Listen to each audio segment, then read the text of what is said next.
Tem que obedecer todo mundo. Então amanhã, quando o pai for trabalhar, não é pra você ficar na rua, é pra você brincar aqui no quintal e obedecer quem tiver aqui.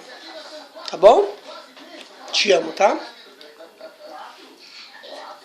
Aí vai encher o pneu dela, né?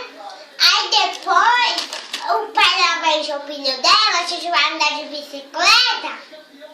Aí ela vai falar assim, ô Nicole, quero andar no seu. Ô Nicole, eu quero andar no seu. Ô Nicole, eu quero andar no seu.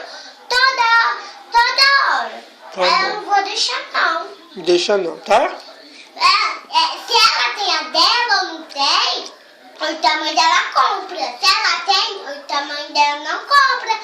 Porque ela já tem uma bicicleta, então cada um brinca com a sua bicicleta. É verdade. Não é, pai? Uhum. Então, Pra não dar confusão, né? pra não brigar de bicicleta. Verdade. Tá bom. Então você já sabe, tá? Uhum. Tá bom.